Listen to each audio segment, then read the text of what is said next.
Потому что лучшие пашут с лучшими. Друг другу рожу набили, и все, и мы счастливы. А кому двери закрыты? Никому. Если хочешь там драться, нахуй, если ты какой-то там невъебенный боец там какой-то определенный, ну, не знаю, ну, сиди там у себя. Ну, Саил, короче, ну, летний домик, понял. На улице минус 60. Пацан каждый день тренировался. В разминке перед боем все ребро ломает. Ко мне подходит, да, говорю, а у него хуйня такая торчит. И что, он вышел? Он вышел и выиграл. 4 встречи, почти в каждой дисквалификация, да, была? Знаешь, мне какое ощущение было? Вот. Что это было? Так не бывает даже. Не, так не бывает. Не, бывает, как ты видел. В этом году было. А грустным не стало вашего бойца? Ну, сложно было, конечно, знать. Ну, и сплотил он. Толик, да, команду сплотил.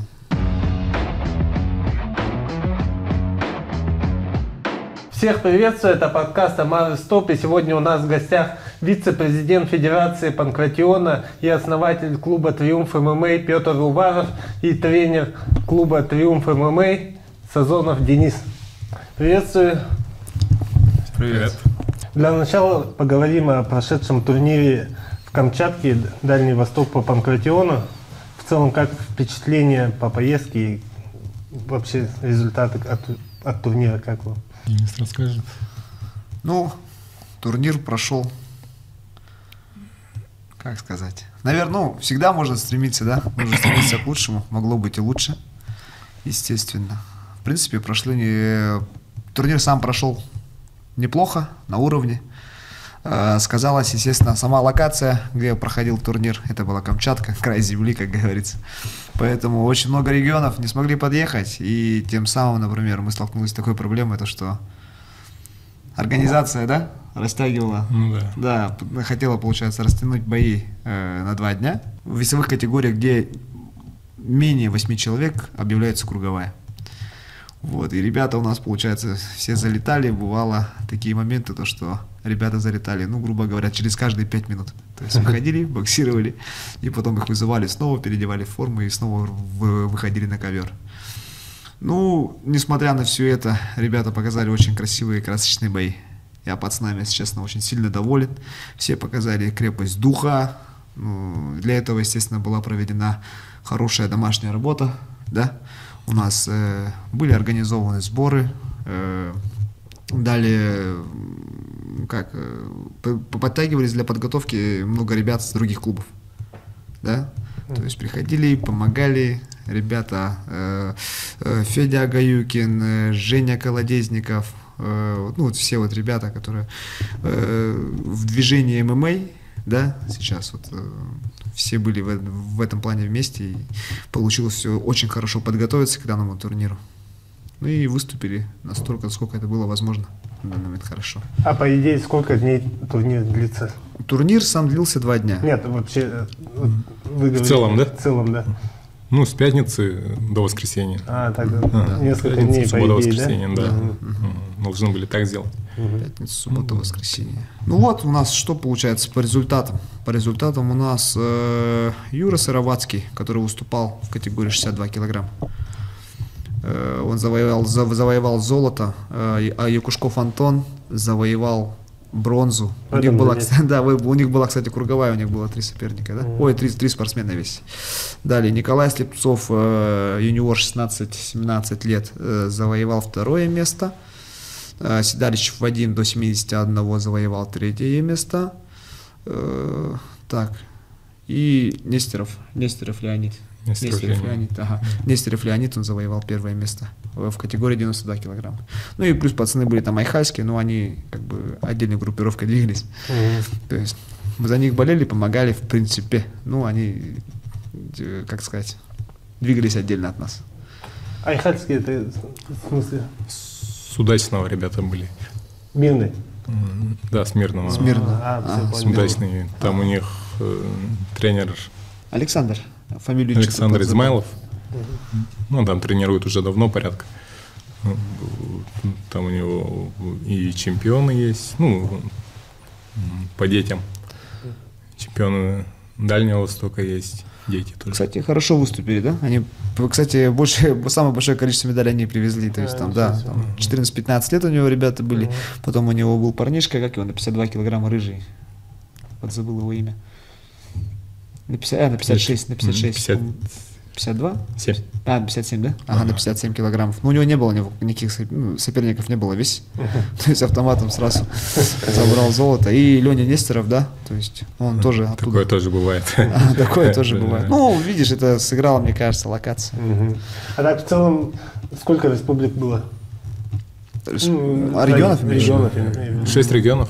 Давайте по боям поговорим и отметим вот первый бой Антона Якушкова. Он там очень хорошо попадал и в целом сначала показалось забирал бой, но что-то баллы не давали, я так заметил. Да. А сопернику при малейшем же попадании давали баллы, то есть соприкосновение, можно так сказать. Да. Ну вот, это сказать так, такое имеет место быть, когда мы выезжаем в свой регион, естественно, деремся на других каких-то, да, иногородних соревнованиях, к сожалению. К сожалению, это так. То есть нашим спортсменам при выезде, например, тот же самый Дальний Восток, первенство чемпионата России, когда выезжаем со своего региона, нам, чтобы выиграть, нужно быть на 2 головы лучше соперника. При равном бою... Тем более соперник был с Камчатки же. Да, местный парень. Местный пацан. Свои рефери, свои судьи, да, чуть-чуть помогли пацану. Но и Тоха, видишь, он по сути мог, он просто увидел пацана такой, чук-чук, ну, Тоша такой суровый парень, очень такой пацан солек мы, такой вот, с конкретным характером. Посмотрел на парня, честное слово, он не хотел его сильно бить. То есть, да, он такой вышел, он суровый же такой, не, ну, братан, еще поработай. Говорит, доработался. Нужно было его сразу делать, пока было. А так шансы были вот, в моменте боя, там сколько? Раза 2, наверное, было варианта, чтобы он мог его финишировать досрочно финишировать. А до этого-то он вышел на Юру Сыроватского. Юра, а давай про Юру расскажу. Юра-то вообще типок. Эвена бутантейский гангстер. Короче, он же к нам пришел, просто представь, пацан без никакой базы. Просто катался на лыжах, ну, занимался легкой атлетикой. Мне Петя, короче, пишет. Говорит, придет пацан. Ну, типа, хоту, говорит. Такой русский парень. Ну, базару нет, говорит, пусть приходит. Приходит, да, и помнишь, да, из первой тренировки, короче, там сям возня, короче. И он начинает там и монари роллы там всякое исполнять, понял? Бах, смотрим, твистеры делает. Гогоплата, тайс. Мы, ты что за, типа, потом... Кстати, этот коронный прием. Да, кстати, да. Да, у него. Да, гогоплата, кстати, он и забрал. Ага, на ДФО. Ага, да, мы говорим, после тренировки к нему подхожу, мы говорим, братишка, ты что, говорю?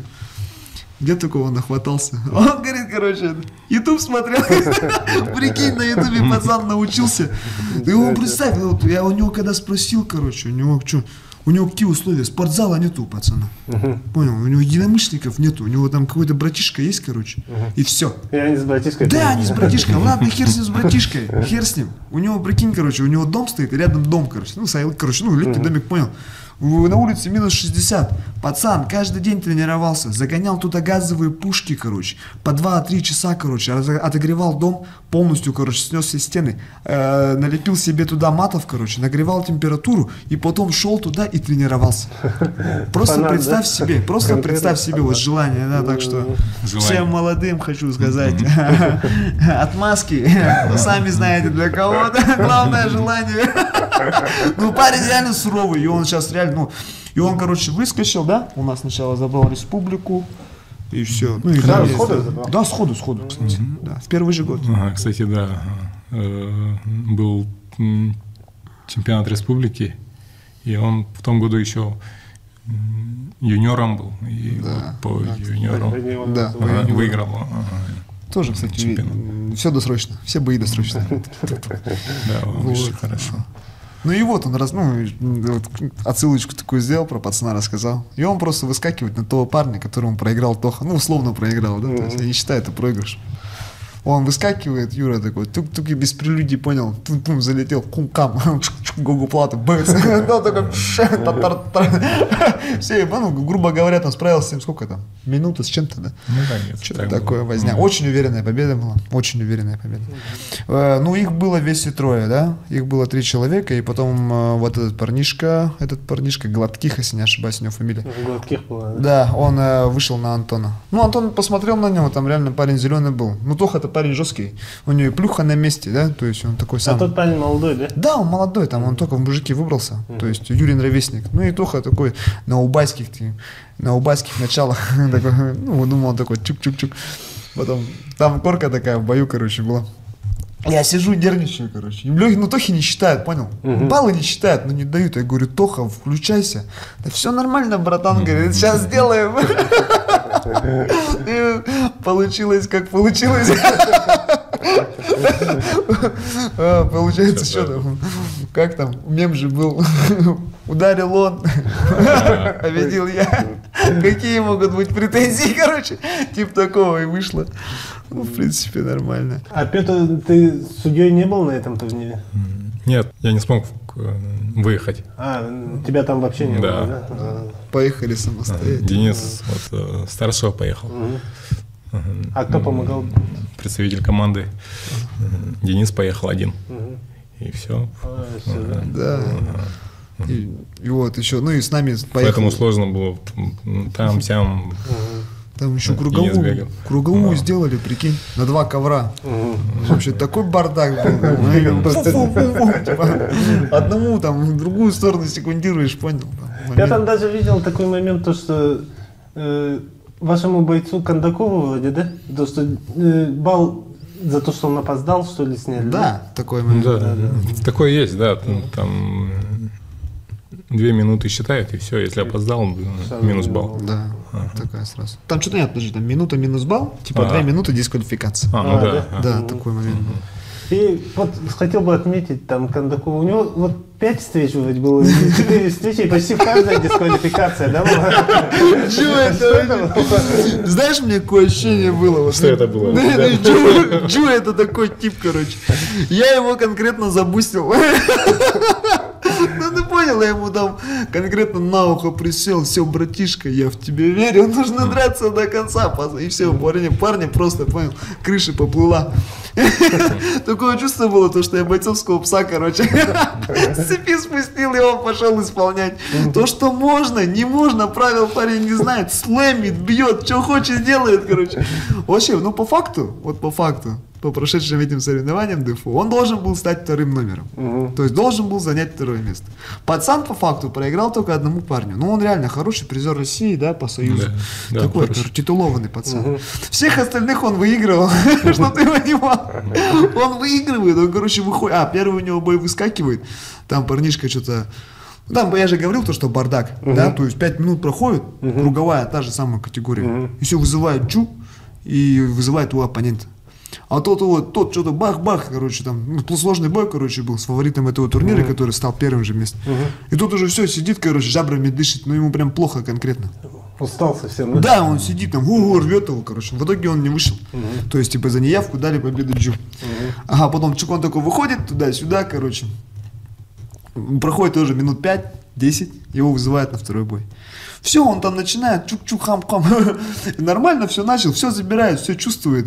А там, короче, такое понятие, да, там как бы правила схожи с ММА, да, ну, есть определенные различия, да, по начислению баллов, там, то, что один отрезок, да, 5 минут, и то, что, ну, не разрешены некоторые действия, там. Ну, там в партере бить особо нельзя. Да, не, можно, но нужно наносить удар с защищенной стороны перчатки, то есть там без хаммерфистов, да, то есть без молоточков. Ну, а Джу у нас...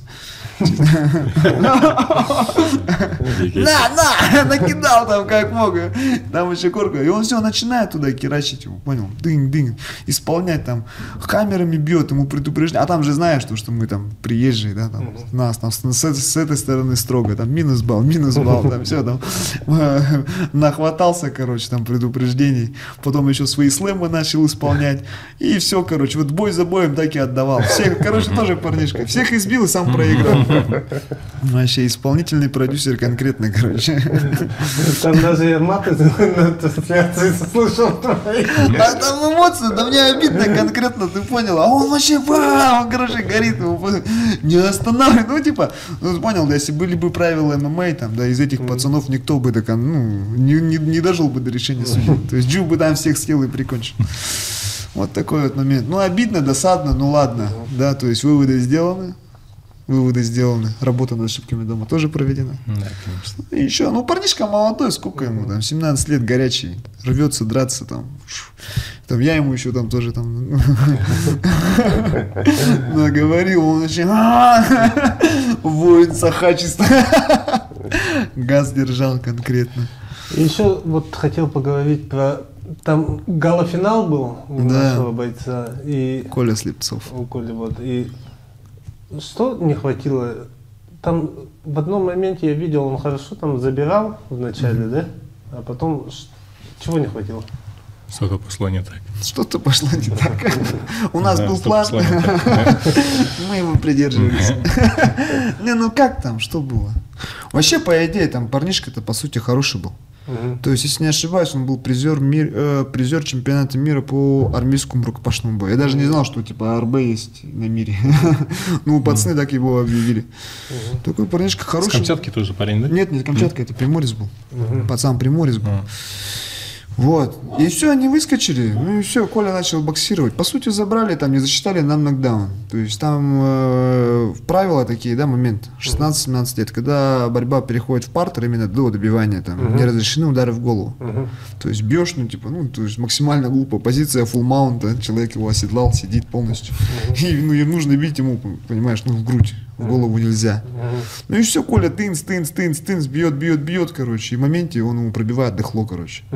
То начинает кряхтеть, а рефери, как ты понимаешь, это снова местный тип. И все, тот тык-тык, говорит, стоп, мы таки думали нокдаун. А тот берет стойку, возвращает. Вот поэтому он стойку, да? Да, то есть, ну, вообще, то есть непонятно. То есть они трактуют правила одни, потом по факту происходит по-другому. Ну, то есть, видишь, ну, ориентироваться на, ну, надеяться на судей. А так там он вот в партере много баллов забрал. Да и там ему дали, там, знаешь, у него столько ударов прошло, ему там дали сколько там, 2 или 3 балла. А, всего лишь? Да, понты дали ему, вообще понты дали. Ну и все, он там встал, чук-чук там зашевелился. Ну а парнишка тот, он провел 2 боя за эти соревнования, и 2 боя он завершил досрочно. Прям нокаутом, прям со стойки с ручек. Ага, ну и все, и Коля попадается, короче, понял. Чук ему лоу-кик кидает, он с кикерской базы, воспитанник Савина, Гаврил Михайлович. Вот. Ну, такой чук-чук раздергал, лоу-кик кинул, тот его навстречу поймал правым. Все, осадил его, засчитали нокдаун.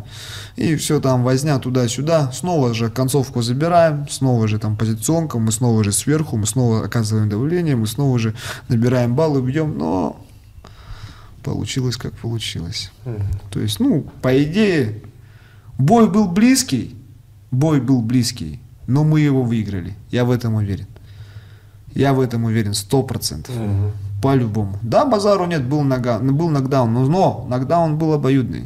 То есть с нашей стороны был нокдаун, то есть когда мы его завозили в партере, и с его стороны был нокдаун, когда он попал. Ну, это бой, вес серьезный, 71 килограмм, пацаны горячие, с хорошей базой.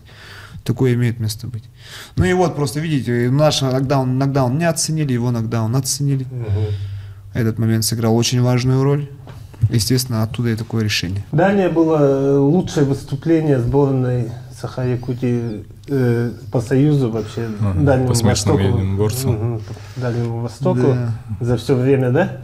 И какие впечатления от поездки и результата турнира? Ну, во-первых, к этим стартам мы подготовились очень серьезно. Сборы проходили в ЦСП «Триумф». Получается, ну, с проживанием, с питанием, 2 тренировки в день. Да, тренировкам подключились Боря Федоров, опытные ребята, Гриша Барашков, Игнат Андросов, ну вот все. Андрей Лаптев. Профессионал. Андрей Лаптев, да, все лидеры. Поэтому как-то все слаженно было. Слаженная работа, слаженные тренировки. И вот. Вообще. Дала плоды. Да, очень. Да. Иван Федорович Клопков, да. Да. Прям все организовал, все сборы, пацаны были все заряжены, довольны. Аптеки Якутска, Эдуард Рыхлясов. Вообще очень хорошо помог в плане, да, фармакологии, там, понимаешь, ну просто мы сами даже не ожидали, да, просто поговорим, Эдик, пожалуйста, вот такие-то старты, говорю, мы 100%, говорю, привезем вообще хороший результат. Он там, мы ему скидываем, там, ну, медицина, да, то есть там восстановительные, там разные, все системы, уколы, витаминки и тому, там список был вообще конкретный, в сумме там, блин, порядка 150 тысяч рублей. И Эдик вообще красавец просто вообще. Эдуард Улахан Махтал, братский. И все, он просто, прикинь, говорит, мне звонит, да ничего, братуху, приезжай, забирай. Я приезжаю, бах, я думал, там, знаешь, а там вообще коробками, понял, там, коробками, там, мы всю фарму забираем. Никифор Миронов, мой товарищ, друг, меценат, да, сам занимается гербалайфом, пацан вообще, ну, конкретные бабки на этой системе сделал, один из первых, ну, он реально, да, он тоже просто, он говорит, ну, я ему объяснил, говорю, вот так-то, столько-то ребят готовятся на данный старт. Пацан просто берет и протеином, хорошего, качественного протеина, который сейчас санкционка, да, американского протеина, просто нам заряжает 4 коробки. Там суммы там тоже порядка 150 тысяч, просто приходит мне до подъезда, довозит. Бам, я пацанам раздал, пацаны довольны. Вообще просто, ну понимаешь, вот все прям совпало. Как-то, знаешь, слаженная работа. Все было слаженно, да. Все пацаны, вот, например, из других клубов, все стянулись, там, Mix Fight, Объединенные силы Севера, пацаны с Панчера приходили, Сахав Рестлинг ММА. То есть мы все, ну, пахали одной командой, да, все друг другу помогали. Были наши старшие, да, вот, например, там, типа Игнат Андросов, да, но это же человек с колоссальным опытом. Да? Ну да, все вот. Да, вот знаешь, он типа, каждый Боря Федоров. Боря Федоров, да. У Бори Федорова, сам знаешь, ребята. Вообще мир повидал, да. Там стоял там конкретно там с реальными топами, да, с чемпионами, с бывшими чемпионами UFC, повидал там вообще. И все, он тоже приходили, делились, учились. И вот, мы всегда к этому стремились с Петей. Да? Вот когда вот эта вся движуха заварилась, заварилась, мы всегда, вот мы вот про это всегда говорили, хватит делить эту республику, дербанить между собойчиками, да, между клубами. Вот, например, для меня лично, не хочу там оскорбить другие сборные, для меня всегда пример это была сборная Республики Саха-Якутия по кикбоксингу под руководством Андрея Васильевича. Вот это самая результативная сборная на данный момент, я считаю. Они просто приезжают, что Дальний Восток. Дальний Восток для них это вообще, да, как семечки щелкать. Там. Они постоянно залетают, все золото забирают. Едут на Россию, забирают все. Там легенды, легенды нашего времени. Да. Миша Иванов, Вадим Колтовской, да, там, да, можно, ну, там список вообще огромный. Все первые номера это топы. И, знаешь, 90-х, да? Да, начиная с 90-х. Да, начиная с 90-х, да. История большая. Да, по данный момент. Кикбоксинг. Да, марку держит, ребят. Да, ну и все почему? Потому что лучшие пашут с лучшими. Мне кажется, вот это в этом самый главный рецепт всего вот этого. Согласен. Да, отталкиваясь от этого, да, мы сейчас тоже со всеми клубами, да, ну сам понимаешь, между собой всегда моменты были. Там, да. В этот момент мы все это отсекли, все пацанами собрались. Да. Наша, ну, задача какая? Да, сборную команду. Да. Задача всех одна была. Зал, именно в свой зал. Да. Затянули всех ребят. Ну и все вместе работали. Да. И сейчас работаем. Ну, впереди старт тоже. Чемпионат России. Да. Первенство России. Ну вот. По Союзу, по Панкратиону. Да. Самый главный экзамен. И какие вот еще впечатления были от поездки самой? Было в Биробиджане, верно? Да. Город Биробиджан. Вот такой. Нас биробиджанский, надеюсь, смотреть не буду. Глухо дыра, но есть вкусная точка. Вот это самое главное. Ну, в принципе, впечатление это вообще шикарное. Да. Вообще весело, большой команды. Организация турнира нормальная была?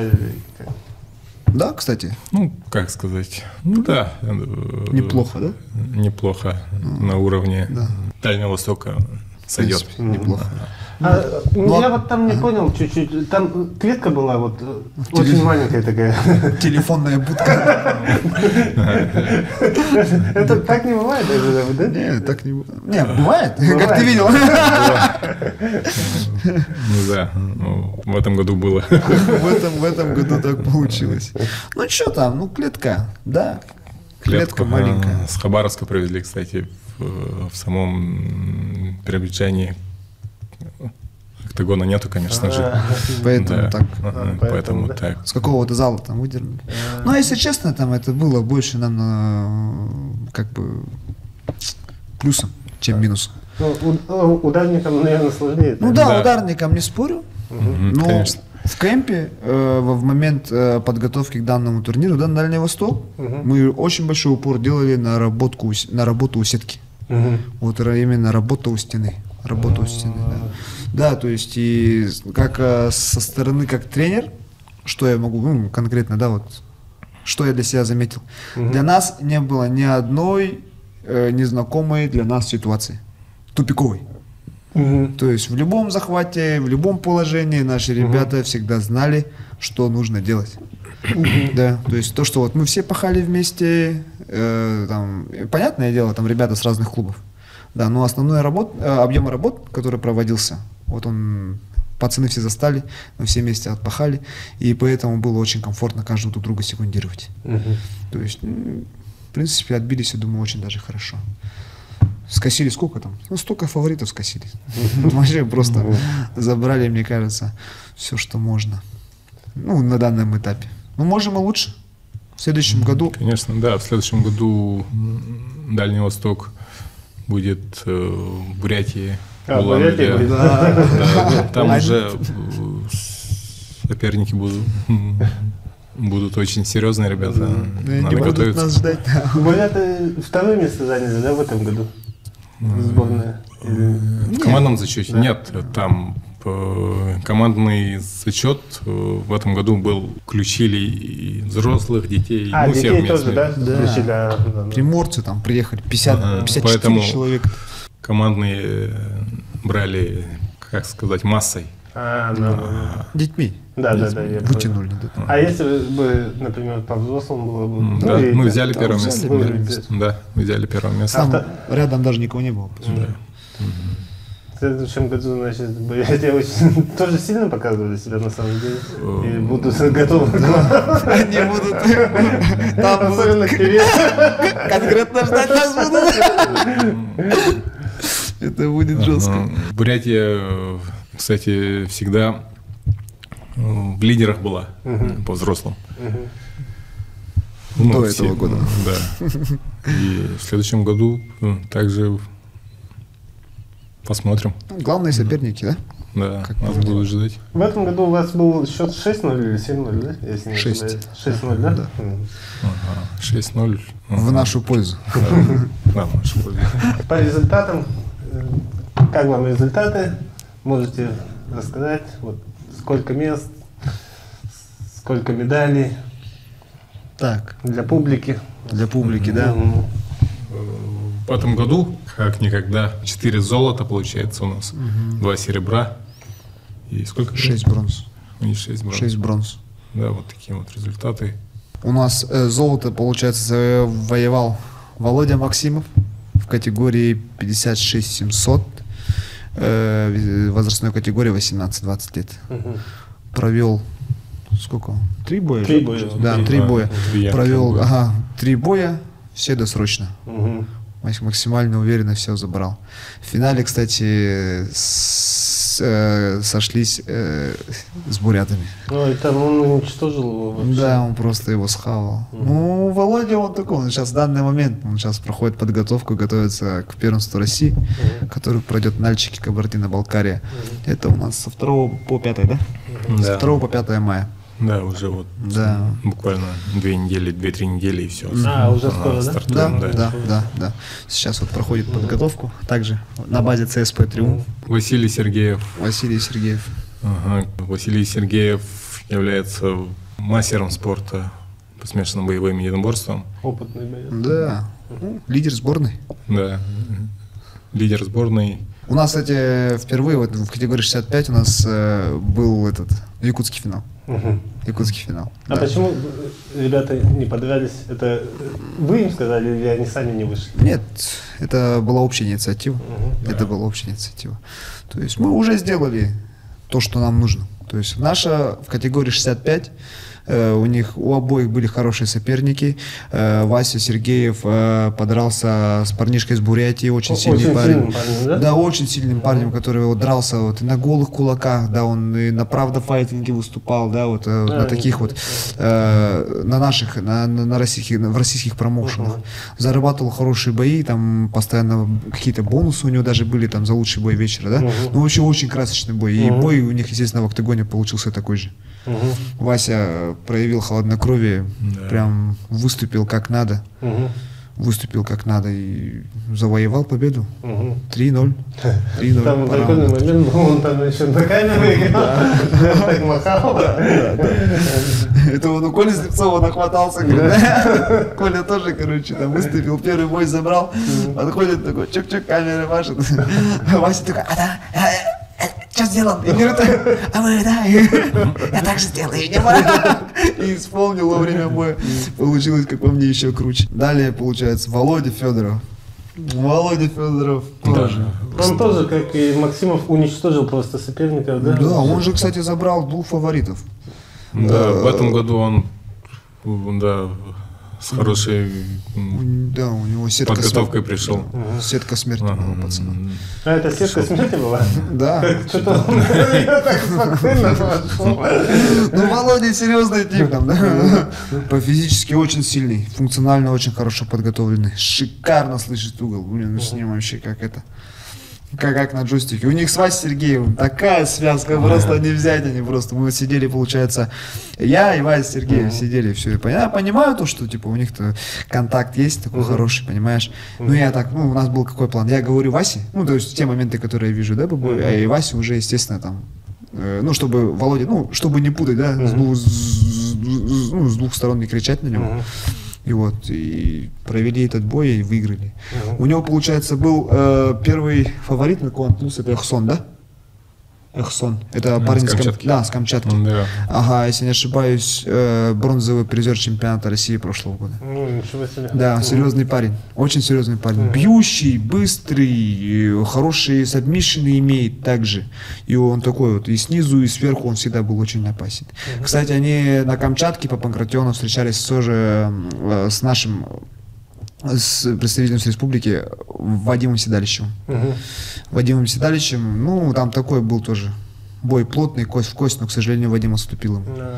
Да, там парень был реально хороший, прям такой. Он сильный физически, очень взрывной. И вот Володя сразу на него, получил. А второй бой, и он попал сразу же на него, на Эхсона. Все, он полностью просто перемолол. Первый раунд такой плотный был, да? Да. Хорошо пободались, обоюдные размены. Он опасный, сам по себе. База грэплинга.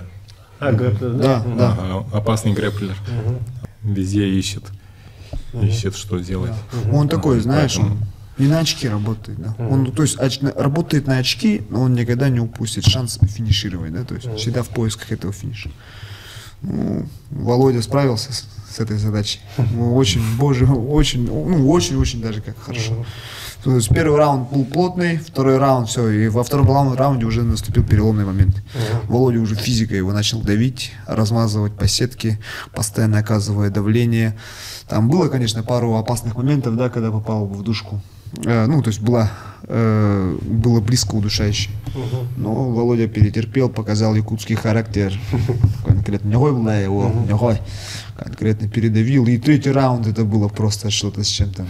Бей дуровой был, Вася. Там такой момент был, короче. Володя стоит. Вася стоит, кричит: посмотри на него, говорит, посмотри, он устал, в нем нету силы.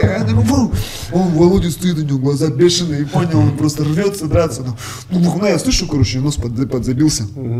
Я такой, баба, я с полотенцем стою, там, Вася там излагает, я не мешаю. Я ему полотенце, короче, даю, братуха, сморкнись, говорю. А там полотенце, понял, ну, мокрое, такое, тяжелое, большое. И Володя такой, сморкает, полотенце. Я такой просил, нет, Сахатик, ты понял, бам, две турбины работают. Продышался, вышел, там, сделал вообще конкретно. Ну, вот такой, знаешь, это был конкретный момент. И после этого боя, мне кажется, Володя конкретно раскрылся, да?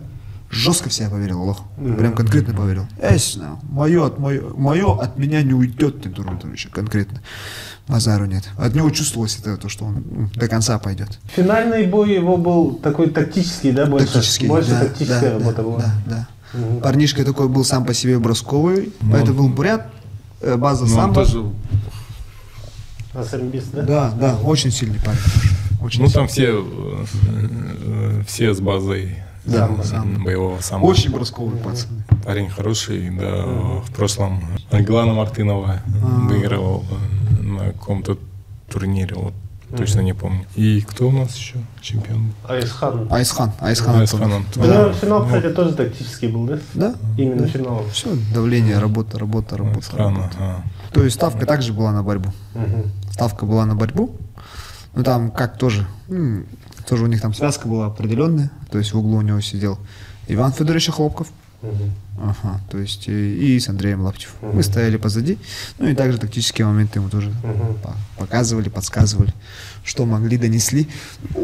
Айсхан, ну он, кстати, как бы молодой проспект, но у пацана уже хороший багаж выступлений. Ну он уже, на опыте. На опыте. Ага, в том году на первенстве России дрался, а в том году Дальний Восток брал тоже. Да, титулованный парень. Ну такой.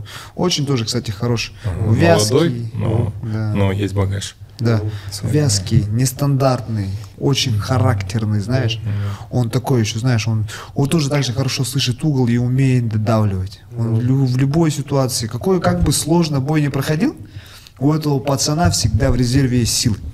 В резерве есть силы, чтобы, знаешь, додавить до конца. Мне кажется, этим качеством вообще, обладают многие спортсмены. Вот, поэтому вообще. Ставка была также на борьбу. Он такой же самый, коровенький, да? Как? Кидушкой своей кидает, бьет тяжело, все залетает. С борьбой миксует. Очень хороший, перспективный пацан. Я думаю, в будущем он еще даст все знать. Чего не хватило Мухину в финале? Две классные победы приемами были, и потом финал. И были позиции, когда он забирал, мне казалось, я смотрел, болел в прямом эфире.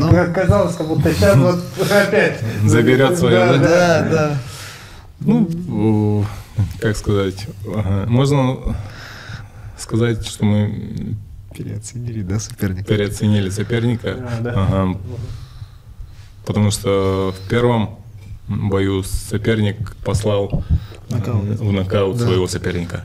И мы вот все это видели. Волновались. И думали, что стойка вообще на уровне думали. Получилось, что-то вообще там. Оказалось такой. Кстати, Мухин в моменте, он когда начал его там, у него были моменты, когда мог его финишировать, там, забить туда-сюда. Сашок что-то пожалел его в моменте. Там молодой парень был. Мы реально вот со стороны угла там, чуть-чуть переоценили соперника. Действовали бы чуть понаглее, да? Да. Сашок бы забрал. Опыта не хватило просто в боях. Он, кстати, снял. Получается. 2 фаворитов снял. Это фавориты были, да? Как он горел, ты бы видел. Это вообще просто жесть. Отдельный вид, короче, искусства. Говорит, ходит, говорит, настраивается. Говорит. Я говорю, все, Саня, братуха, говорю, присядь. Я говорю, пойду скотч принесу. Там скотч, понял. Ручки намотать, там, да? Красного, синего цвета же есть. Я говорю, посиди, говорю, здесь. Я говорю, пойду скотч там. А скотч, получается, где-то вокруг гона. Я такой, побежу. Иду, короче, за скотчем. И слышу такой, оборачивается, Саня за мной ходит, и говорю, иди, говорю, сиди, говорю, что ты хочешь? Говорит, ага, говорит, и бежит опять садится. Я за скотчем прихожу, прибираю, а он, короче, взял, короче, на скамейку сел и понял, вот так вот, руками взял и отжимания начинает делать, короче, ему было пофиг, понял, лишь бы что-то делать, горел страшно. Там еще пацаны к нему, молодежка это подходит. Он сначала вышел в первом бою на фаворита местного, Жадана Биробиджанского, помнишь?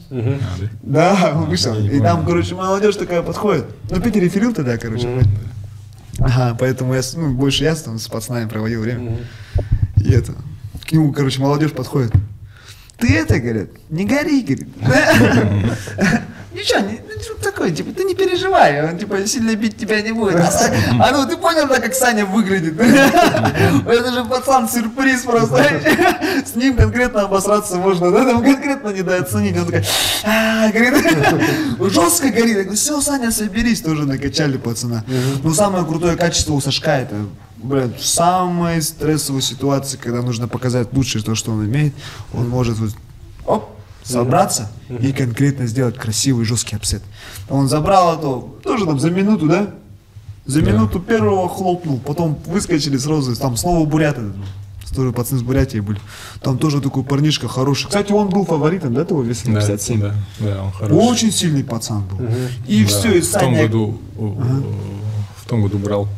Брал дальний восток. Все, Сашок выходит. Все, Саня, ручки выше, боремся. И Саня как мумия.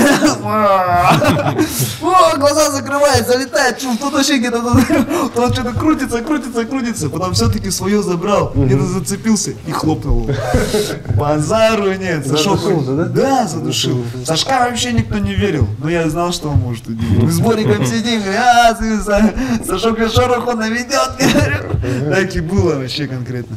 Ну там серьезно, чтобы Саню выиграть, его нужно, наверное, на головы 3 быть лучше в ударке. То есть, если ты его не шлепнешь, там, не нокаутируешь, он тебя поймает, что-нибудь оторвет, это 100%, короче, ну или задушит, там от настроения его будет зависеть, короче. Парень опасный. Да, вообще, охотник за скальпом. Ну, скальпов собрал нормально. Сейчас он вообще, сейчас... Kстати, здесь тоже на чемпионате республики он... Да, кстати, да. Валеру Сихуда хлопнул. Валеру. Да. Нашего. Рожен. Чемпиона. Его хлопнул. Кстати, Володя Максимова, который сейчас чемпион там, стал на Е20. А он его тоже хлопнул. Это вообще человек вообще сюрприз конкретный там.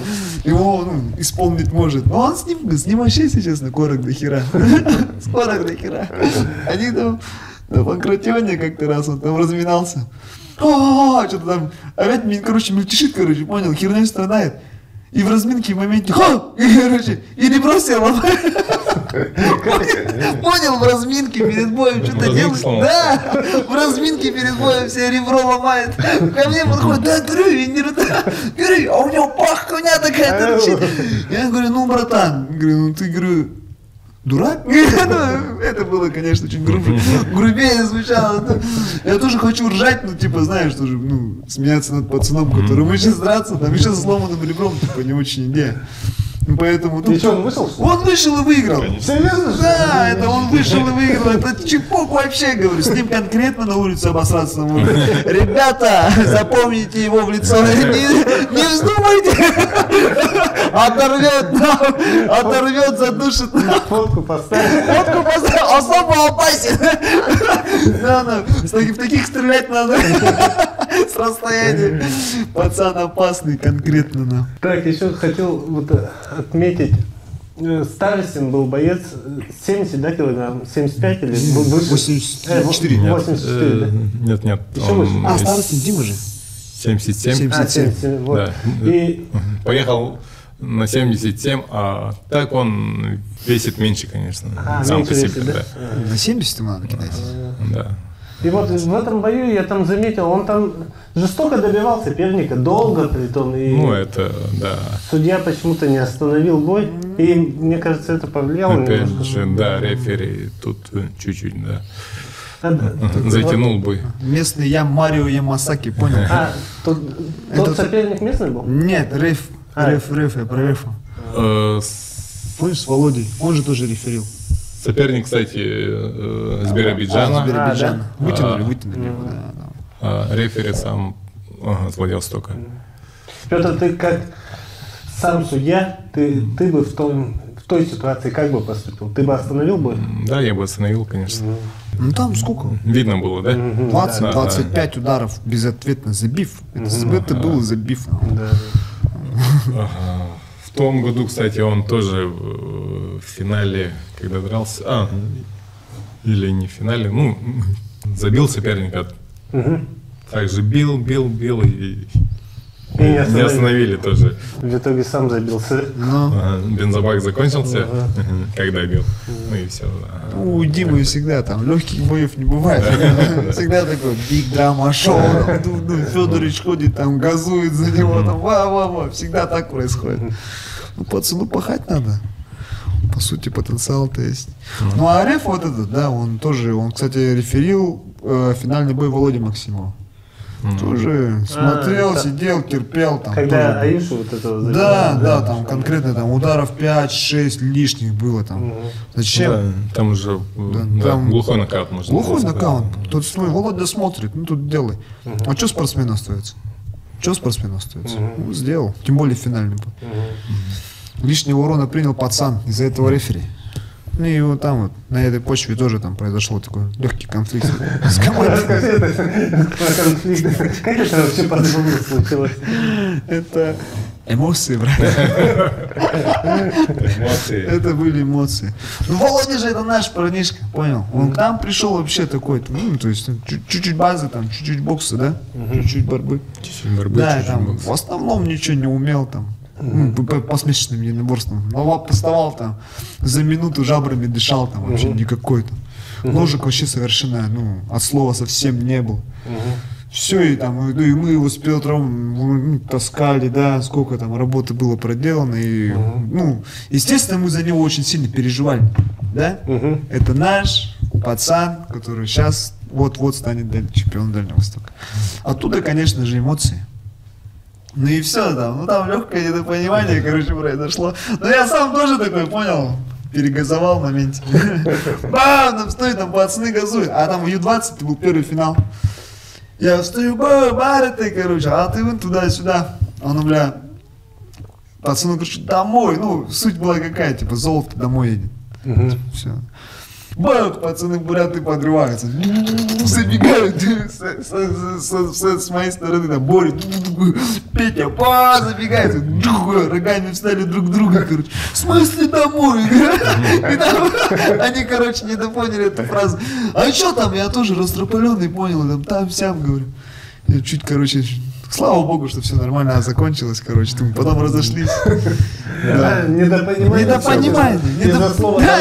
Недопонимание конкретно. Я потом к пацанам подхожу и говорю, уже все, когда подостыли, говорю, ну, пацанам подошел к бурятам, говорю, мужики, говорю, какой домой, говорю, вы я тут сам, говорю, приезжий, мне ли вам кричать, короче.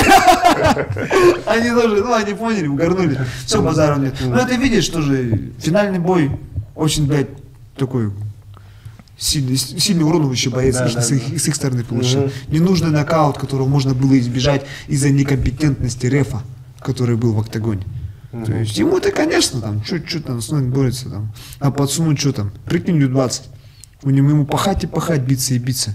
И прикинь, в таком возрасте получить такой забив нокаутом. Ничего хорошего этого не приведет, естественно. Ну, оттуда и тоже буряты так же среагировали. А так, в целом, нормально, руки пожали, разошлись. Кстати, это против Максимова там тоже один парень упал, да? Это против Максимова было? Да. Когда после раунда, вот прям после конга, да. Сначала... Это гильотина была. Нет, через руку. Душил, да, через руку душил. Треугольник ручной. Он терпел. Раунд закончился, встал и...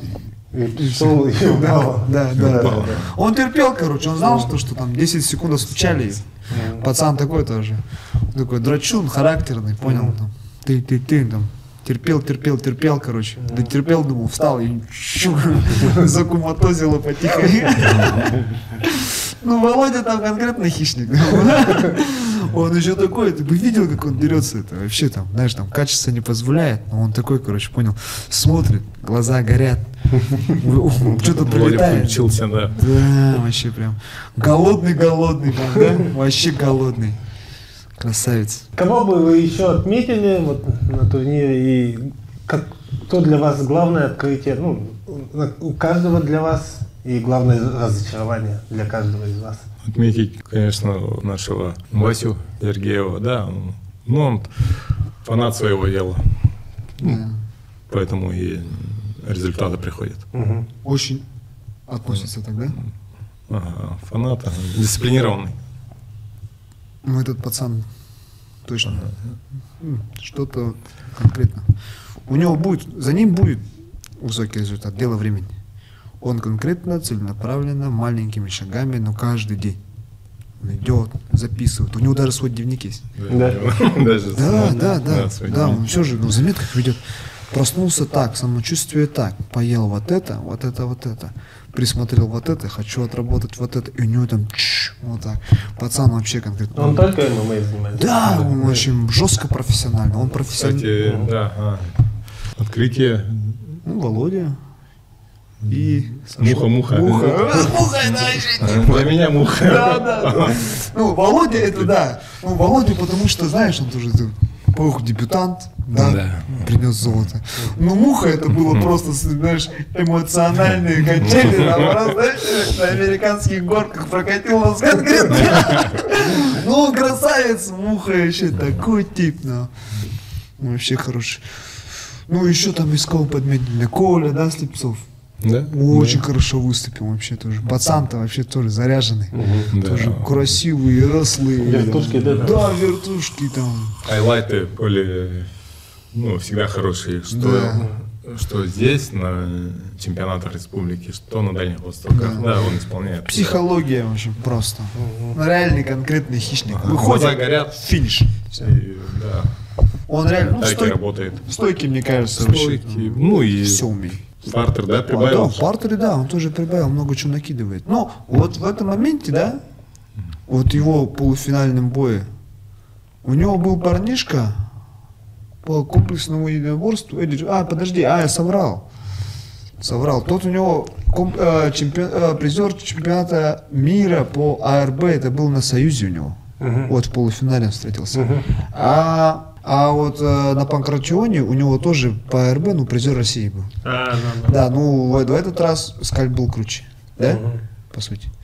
И вот, там, видишь, сыграл момент, как по мне, как я вижу, там момент такой, Чар Тохпа, скороспелый, да, там, 16-17 лет, там такой детина, понял. Уже физически, да? Да, уже лысеет, короче. Уже седой, с бородой. Ну, ты понял, короче, конкретно там уже сформировавшийся мужик. А наш Колян, только пушок растет. Типа такой, понял, еще пацан. То есть такой еще конкретно так еще не окрепший. То есть, да, и там, конечно, там хараку хюна хаята, короче, хамтасти выходит. Было сложно. И там, естественно, против, нужно больше работать, да, там больше нарабатывать каких-то тактических моментов, чтобы нивелировать физическое преимущество соперника. То есть, на данный момент с этим работаем. Вот. За счет этого и проиграл. А так тоже очень близок был к финишу. Очень близок к финишу. Его соперник, которому он уступил в полуфинале, в итоге стал чемпионом. А разочарование кто? Как можно сказать не разочарование? Нет, давай не будем. Это, мне кажется, слишком. Не разочарование. Скажем так, надежда была на Леню. Вот, да, надежда, можно сказать.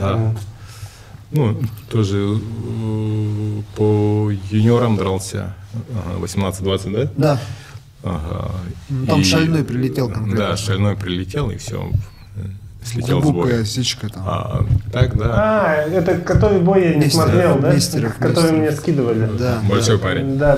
Там он же выигрывал, я так смотрел, Он выигрывал, да. И потом просто сечка, да? Ага, Да. печка такая, да, сильно глубокая. Еще там у него вообще прям фонтан. Фонтан там конкретный, короче. Потому что в трансляции этого боя не было, а потом мне только вот с телефона издалека. Да, ну там суть какая, короче, была. Они выскакивают, да, там, ну, сразу расскажу детально. Они выскакивают, Леня выскакивает, и с лета ловит хайкик гол. Просто бам! Поплыл, в ножки ушло, дрогнул, ну пацан, что с яйцами. Собрался, камтутайста заборол, все, начинает добивать. Чун-чун-чун-чун-чун-чун. Да, все неплохо, все неплохо. Мы с Борей сидели в углу, бой вели, ну там чуть-чуть такой вот. К сожалению, Леня вот отсутствовал в момент сбора к Дальнему Востоку.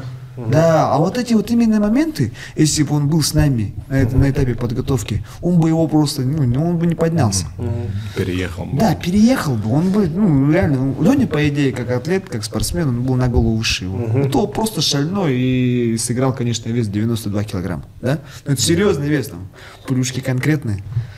И все, и там, дын-дын-дын, стойку поднимаю. Леня тоже стойку поднимается, и все, короче. Тот кидает бэкфист, Леня уворачивается, ну и пытается пройти, тот сразу следом за бэкфистом. Дальше следом за бэкфистом сразу ножку кидает. Прям сюда, смачно, пам! Конкретно хотя бы там, ну, сантиметров 12, сечка глубокая, пасно вообще там. Конкретно. Туш, Леня пропускает. И все у него, прикинь, чтоб ты понимал, кровь это не так потекла, а прям фонтан. Он еще на нас смотрит, а мы с Борей сидим. Пах! Я на Борю смотрю, а Леня его прижал, короче, к сетке, и на нас смотрит тоже, такой. Слов нету, короче, вот. И эта херня просто, вот кровь просто струи херачит, понял? Ошалеть! Ну, типа, думали полотенце, было понятно, то, что бой, ну, врачи не дадут продолжить схватку не дадут ему, поэтому полотенце не кидали, и мы такие, типа, мы бы продолжили, типа, на своем ушли, а потом такие, хоп, Леню забыл, и там этот реф, кстати, кровожадный, Марио Ямасаки, который пацанов постоянно перед тем, он же тоже снова, он же судил этот бой, и такой, прикинь, он на меня смотрит, и это говорит, за собой уберите, говорит, а там конкретно, понял, лужа, там, крови там. Лужа была. Леня, он прям расплескал там всю хуйню. Говорит, за собой уберите. Не, слава богу, сами разобрались нам. 52 килограмма там, тоже смотрел, вроде парень сильный. Семен Яковлев. Бой хороший, да, но... Семен Яковлев, он парень талантливый. Вообще, очень. Очень талантливый. Ну, духа вагон. Объема не было. Хеменчик, неделю побегал бы, забрали. Вывод после соревнований пацан такой, говорит, одну неделю побегал бы, говорит, тип такой чисто. Вообще. Ну он реально хорош. Он просто не допахивает. Пацан просто, прикинь, без контрольных спаррингов. Без никакого там, без никакого тренировочного процесса. Залетает, такие бои закатывает. На самом деле он очень талантливый парень. Ну так, мог лучше. Да, конечно мог. Ну, а если бы недельку побегал, как говорит. Золото было бы дома. Со стороны реально казалось, чуть-чуть чего-то не хватило. Да, чуть-чуть. Ну, чего не, как это чего не хватило? Недельного бега не хватило. Павлик, да? Павлик Хищ. Гуляев. Гуляев, да. Как всегда, досрочная победа. Как всегда, досрочная победа. Красиво, но еще красиво. Красиво, очень уверенно. Зашел, сделал. Спокойно все сделал. Путевка на Кубок России в кармане. Поделили. Вася поедет на чемпионат. В конце лета, ближе к осени, Павлик поедет на Кубок России. Со стороны кажется, что сборная вот стала такая сплоченная, и это главный результат, как вы думаете? Ну, то, что дало результат. Да, конечно. Это самое главное. Конечно. А благодаря чему это сплотилось? Благодаря, во-первых, совместных сборов, совместные тренировки. Спарринги. Все же началось со спарринга. Да, спарринги, да. Да, спарринги. Это... Мы, короче, с Петей этот движ начали прошлой весной, да? Ну, в том году, да. Да, Небесная в том река. году. Все там, все начали бомбить Инстаграм, все, пацаны, приглашаем на спарринги. Там формат вообще дикий был, короче. Если сейчас вспомнить, да ну нафиг. Там, короче, 2 раунда бокса, 2 раунда кикбокса и 5 по 5 ММА. И там просто, понял. И все, и пацаны все притягивались, короче. Дрались друг с другом, пахали. Сначала такие злостные спарринги были. То есть все приходили. Да, все здорово. Да, сначала все хотели утвердиться. Потом как-то все потихоньку завертелось, там, сям, понемножку, когда уже какие-то дружеские отношения появились. И вот. И сейчас на спаррингах у нас тоже много, Да? с разных клубов приходят ребята. Да. Сахав рестлинг. Постоянно вместе мы с ними, кстати. Да, плотная, хорошая связка. Наши старшие, вот, Петя Уваров, Иван Федорович, они всегда чук-чук вместе. Естественно, мы также. То есть, да, там Боря, он тоже представитель Сахав рестлинг ММА. И вот я со стороны Триумф. Постоянно к нам приходят Октябрин, там все пацаны. Октябрин. Да, все. Суранхая пацаны. Кстати, приходят. даже Гриша приходил, Попов. Да, Гриш Попов приходил тоже. У Байка. Предстоит наш. скоро бой. Да. Да, наш. Гриша, кулачки держим. Ну, как-то так все получилось. Ну, все, как сплотились через мордобой, как это бывает у всех мужиков. Друг другу рожу набили, и все. И мы счастливы. Ну, и сейчас вот как, да, то есть. Ну, я считаю то, что мы добились чего-то, что хотели. То, что сейчас Триумф ММА это, мне сказать, типа, самое такое дружелюбное, открытое место, да, самый спортивный клуб, который всегда Атмосфера. Атмосфера. Да, мы всегда ждем тренировки с понедельника по пятницу 7:00. 7:00 по пятницам у нас спарринги, пацаны. Всех ждем. Дверь для всех открыта. Конечно. Приходим и мордобу устраиваем конкретно жизнь. А кому двери закрыты? Никому. Никому. Я задумался. Не, никому такого момента нет. Все приходят, все боксируют. Очень все дружно, сплоченно. Ну, а если какой-нибудь нарушитель такой атмосферы бы пришел? Ну, таких нет, ну там что... Просто я говорю, например, кто, например, приходит и зарубается конкретно, ломает, пытается травмировать соперника, вы бы выгнали его с тренировок, если бы несколько случаев повторилось? Не, ну конечно. Такого не Или допустим. бы поговорили. Пожалуйста, битви. Ты сильный. Это, конечно, да. Но такие люди к нам не приходят. Слава богу. Такие люди к нам не приходят. Все пацаны, кто знают, типа, кто приходят на спарринги, они в первую очередь приходят для чего? Чтобы развиться. Если хочешь там драться, нахуй, если ты какой-то там невъебенный боец там какой-то определенный, ну не знаю, ну сиди там у себя, где откуда вышел там, махайся с теми там, кто тебе там по зубам, да?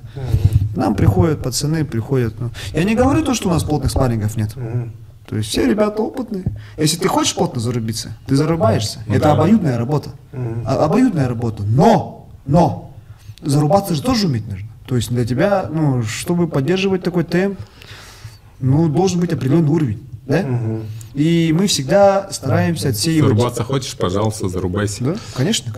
Главное, чтобы это было такое, знаешь, типа, чтобы ты не выскочил и никакого там щегла выстегнул, понял? Типа, это не приветствуется. Ты хочешь зарубаться, найди себе соответствующего оппонента. Выйди и заруби с ним, но предварительно предупреди, я хочу плотно работать. А чтобы не было так, типа, пам, резко, да, типа, по-чернофански. Ну, такой херней никто не страдает. Так что как-то так. Хочешь плотно работать, всегда, пожалуйста, давай, ехал. Ну, конечно. Да? Мы тоже не против, да? Сами любители, если честно. Бывает, зарубаемся. А кто главный мотиватор команды? И, ну вот, например, сборная, когда туда ехали, там заводило такой. Есть ли какой-нибудь там ритуал? Денис, конечно, все там, все бегает туда-сюда, движ наводит, там с кем-то конфликтует. Такое. Везде успеваем. Петя за мной бегает. Друг друга, короче, ну, как бы этот, подхватывает. Ну, Петя, ну, а что не газовать? А че не газовать, когда такие старшие за спиной-то? Петя Уваров, Иван Федорович Хлопков там, че? У нас же все, ну, по сути там, какая суть там, да? У нас итог всегда один.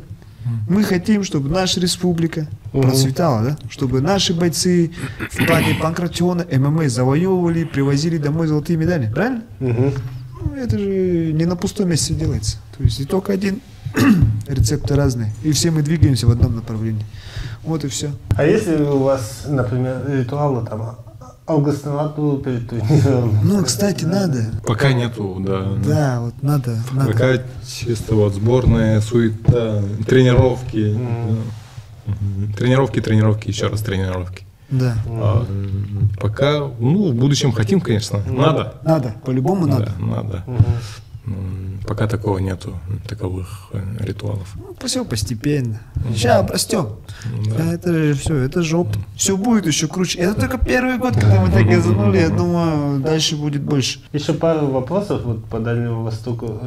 Петр, вот ты когда там судишь на Дальнем Востоке, дают ли тебе зарплата? Да, конечно. Дают, да?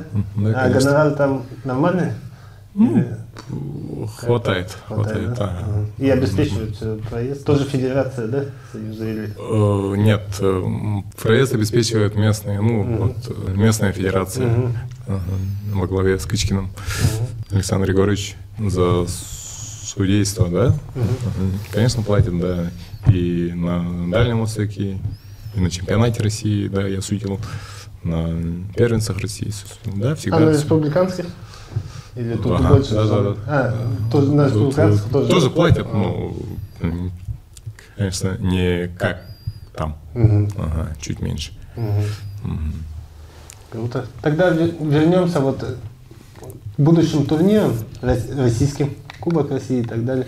Кто где будет выступать и когда, можете вот сейчас полностью рассказать. Первенство России в городе Нальчик пройдет со 2 мая. Там у нас участвует Максимов Володя, вот, с нашего клуба. И вот также сборы. Да. Он один участвует там? Да, он один участвует. Суть такая, то что первенства и чемпионаты, они разделены по разным городам. А так в сумме у нас вот по прошедшим ДФО, да, по панкратиону и по СБЕ ММА, у нас всего сколько? 8 путевок на чемпионаты первенства России. И это даже в счет не берем кубки, если что. Если с кубками у нас сколько? 11. 10 путевок. Ну вот, продолжайте тогда. Кто? Максимов, первенство 2 мая, да? С 2 по 5. Нальчик. Кстати, первенство России по панкратиону 28 апреля, да? Параллельно проходит с 30 апреля по 5 мая. Город Новосибирск. Туда едет Коля Слепцов. И как вы поедете? Кто с кем? Будем делиться. Денис поедет с Колей, а я с Володей, наверное, поеду. Так. Ты там судить, наверное, будешь? Да, я. Да. Ну еще и Боря Федоров. Еще Боря Федоров. Да, еще, да, наш опытный тренер, уже сборной. Потом чемпионат России, да, главный старт. Да. По панкратиону будет в Москве. 17-19 мая. И в конце мая чемпионат России по Союзу. Да. С 29 мая по 2 июня. Там у нас Сергеев, Володя Федоров, Аисхан Антонов. Да. А на панкратионе кто? На панкратионе Якушков Антон, Седалищев Вадим и Сыроватский Юра. И Сыроватский Юра. А панкратионе 3 места тоже едут, да? Да. Круто. Потому что там охват большой, ну и дерутся всего по раунду. Быстро. Ну и еще момент, наверное, сыграл то, что СБ ММА, да, то есть Ю-20, ну, то есть совпало по датам. Наверное, это тоже момент какой-то сыграл. То есть, что два важных старта проходят почти в одно время. Там, кстати, параллельно будет проходить же вот в Новосибирске да, первенство же получилось, на первенство России, параллельно еще будет проходить профессиональный турнир по панкратиону. Да, поэтому дата такая большая, с 30 по 5. А Кубок России? Кубок в октябре, в начале октября будет. В октябре? Да. Осень. Туда легенда Муха едет штурмовать. Павлик Гуляев. Еще время есть на подготовку. И третье место вроде тоже, да? Нет, да? Все. Все так. Ну и тогда сейчас, как идет подготовка, вообще тренировочный процесс к этим турнирам вот, в ближайшем? Ближайшим турниром, сейчас на максимум работаете, да? Да, на максимум работаем. на максимум. Денис работает, и Боря Федоров работает с ним. Очень плотно работают, утром, вечером. Поддержку ЦСП «Триумф» нам хорошую очень дал снова же. В плане процедурных кабинетов, да? Вообще поддержка прям как надо. Полностью. Вот, Вчера, кстати, заходили к Михаилу Дмитриевичу Пахомову, и он дал добро на массаж, процедурный кабинет. Круто. Да, это вообще прям... Это, что такое профессиональный уровень, понял? Там пацаны, парни сами в шоке. То есть парни тоже видят то, что мы, да, как их старшие, там, проделываем определенный вид работ, да, чтобы это все как-то крутилось, вертелось, и пацаны наши. С этой стороны они вообще красавцы, да, скажи? Не подкачают. Полная самоотдача, прям полная. Пацаны, мы прям их стопорим, там, все, ты сейчас перепахаешь, становись, говорит, нет, можно упаду пахану. Вот с этой стороны прям у пацанов, прям нравится, вот, как они относятся к этому делу. Вообще четко. Сейчас вот первый этап у нас подготовка идет Володя. Далее мы уже параллельно также начинаем запускать, подводить к пиковым формам Якушкова, Сыроватского, Слепцова, потому что у них, грубо говоря, после Володи через 2 недели у Слепцов едет с ним параллельно.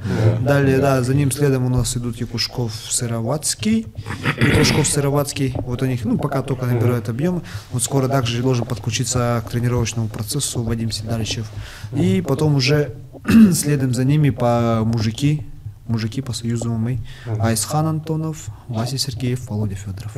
Все будет проходить, вся подготовка будет проходить на базе ЦСП «Триумф». Будет доступ к физиотерапии, массажному кабинету, процедурному кабинету и также к сауне. Круто. То есть, да, это круто. Мне кажется, это вообще что-то с чем-то. А вот там уровень растет. Помогает ли вам в «Триумфе», там, например, сборная по борьбе вольной или по боксу? Да, конечно. По кикбоксингу. По кикбоксу плотно помогает, да? Сборная, да. Да, конечно. А вот вольная и... Пока нет, да. Не, они сейчас подключились. К Володе же приводили же вольных. Пацаны же выделили. Это... Спарринг партнеров. Это Боря. Боря. Все, понял. Мы там же постоянно же там друг друга плюс-минус все знают. Боксеры там, да, Аркадьюшка тоже вызывает, не вызывает, а приглашает нас на открытый ринг. Давайте, подвигайтесь, не проблема. Очень хорошие отношения, да, вот там со сборной кикбоксинга, естественно же, да. Там ребята тоже нас постоянно, когда есть возможность поспарринговать, нас призывают. Мы приходим, спаррингуемся. И у пацанов забираемся вообще колоссального опыта. Например, после тренировки можем к ним зайти в зал бокса. Ребята вообще без никаких проблем, если снаряды свободны, выделят нам уголок, мы спокойно отработаем. Да? Свое сделаем, уйдем. Все такое. На дружеском, братском отношении. Вайпе. Да, все такое. Все на легком. Все на легком. Поэтому с этой стороны коллективу ЦСП «Триумф», тренерскому составу Улахан Махтал. Кто будет смотреть? У кого есть, ребят, самые большие шансы забрать золото? Прям реальные, конкретно самые большие шансы. У всех? У всех.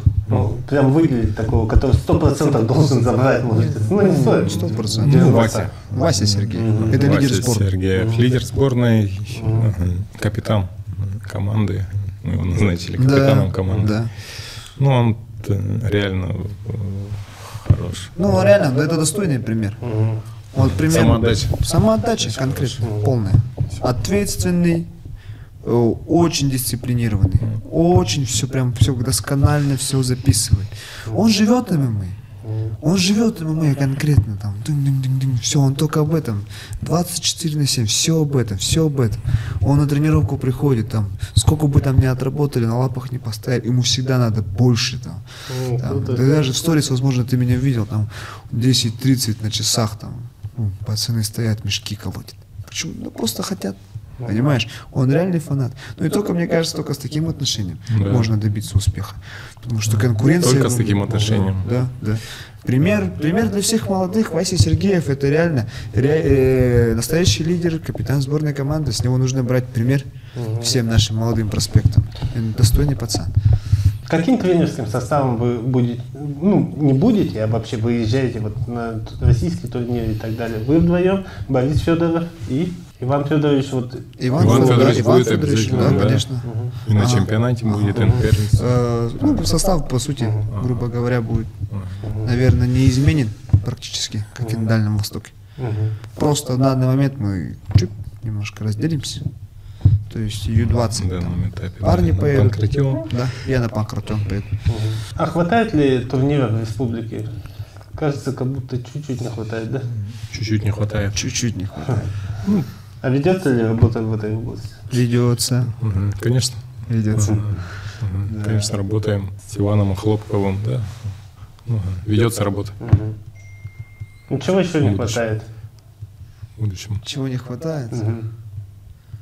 Чего не хватает? Да знаешь, такой вопрос, по сути. Давай не будем его говорить, потому что давай мы сейчас вот результаты покажем. Да? Чемпионат России, вот октагоны, ковры покажут, мы привезем домой. Вот то, что реально мы вот, за что мы пахали все это время. Мы привезем конкретные результаты, скажем, вот мы такие, с нас вот это, было проделана вот эта работа. И потом мы уже конкретно скажем, что нам не хватает, чтобы улучшить данный результат. Мне кажется, это будет правильно. Сейчас сидеть там, мы туда-сюда, это будет как маза. Так что давай как-то позже упустим, да? А грустным не стало вашего бойца, молодого парня, царство ему небесное, земля пусть будет пухом. И планируете ли вы вообще мемориальный турнир его честь? Да, да. Планируется, конечно. Как пережили потери? Сложно было, конечно. Знать. И сплотил он. Толик, да, команду сплотил. Из-за этого. Жалко парня, да? Да, он